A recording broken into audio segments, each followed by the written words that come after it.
What is going on YouTube? Today we're going to be cooking fish, right? Almost forgot what we were talking about even though it's on the screen. So we're going to be defrosting the fish, we're going to be rubbing the fish, feeling to see if it's slimy, and also we are going to be smelling the fish. If the fish smells like fish, then do not eat that fish. So you're going to take it, you're going to again take it to see if it's got any sliminess to filter. So if any of that's happening, if it smells like fish or if it's got a slimy filter, don't cook that. You've already reached the expiration date on it.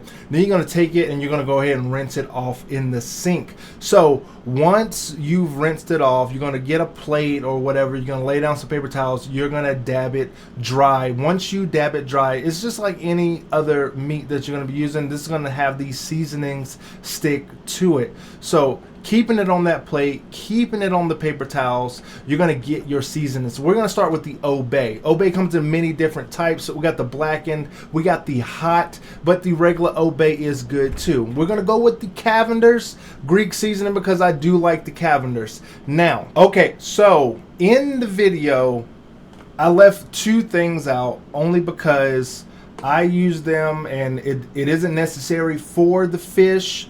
I did add garlic salt and I did add Lawry's seasoning salt, right? So for those who think that too much seasoning is too much seasoning, they've probably never had a really good fish.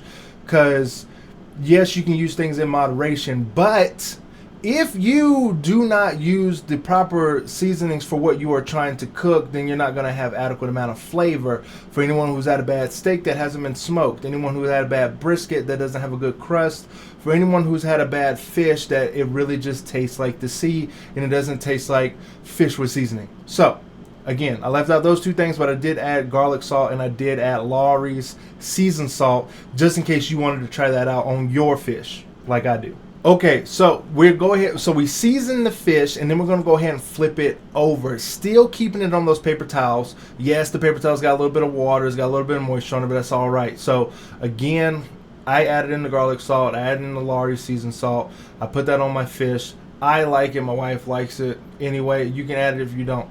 You're gonna go ahead and take those seasonings and you're gonna layer on there. If we're talking about measurements here, we're talking about, I guess, half a tablespoon of each seasoning on the fish, coated well, coated evenly on both sides. You're going to be using that same seasoning on both sides. Now we're going to get out the Pam's original spray because we're going to be air frying this fish. We've got pan seared, oven baked. There's all different types of fish. This is air fried fish. So you're going to go to your air fryer and you're going to go ahead and lay down that Pam, because if you don't, that fish will stick to the air fryer. Whether you have the great style, whether you have the ninja style like I have, no matter what, it's going to stick, and you don't want that because the moment you try to pull that up off, it's going to break apart the fish because it's going to be flaky. This is tilapia. You can use the same seasonings, you can use the same setup with snapper or with, what's another one? You can't do it with cod, but you can do it with snapper, you can do it with, I don't know. I can't think of another fish that comes to mind that I really like to eat.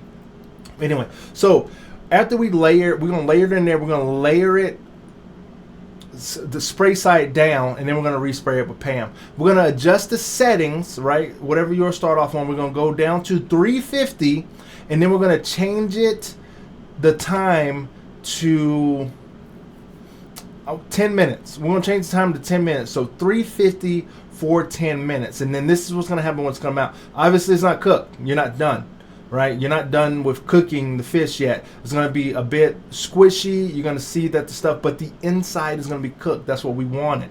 We want the inside of the fish to be cooked. Now we're going to go and leave it alone. Don't take it out. We're going to leave it alone. Then we're going to change the timer on our air fryer, still keeping the air crisp mode, 390 for 5 minutes. And then that's going to create this golden crust now, right? So we didn't do the 390 for the really long time, or you're going to overcook it. So when I go back to the fish, I have let it rest for a little bit, and then the fish is done. It's flaky. I let it breathe. You don't let it rest for about 10 minutes, like 5 minutes. You let it breathe, let it rest. And I'm going to add some Texas Pete hot sauce to it. I do like Texas Pete hot sauce. I think it what's the word I'm looking for? Elevates the flavors of what I'm already doing, and I like hot sauce. The fish did come out good. It came out flaky. It always comes out this way, no matter if you do use the Lawry's or the Greek seasoning. So hopefully you guys did enjoy the flaky fish video and cooking it in the air fryer and giving it that simplicity so you can make a quick meal, whether you got a little bit of time on your hands to make you a quick dish to eat for either dinner or for work, right? But no one likes someone who heats up fish in the microwave, so maybe just leave that last part out. No matter if it's tilapia. I don't think cod really brings up that type of smell in the microwave when you reheat it, but tilapia definitely will. So make sure you touch it, make sure you smell it before you eat it. And that is going to do it for the flaky fish video. Like, share, and subscribe, and I will see you in the next one.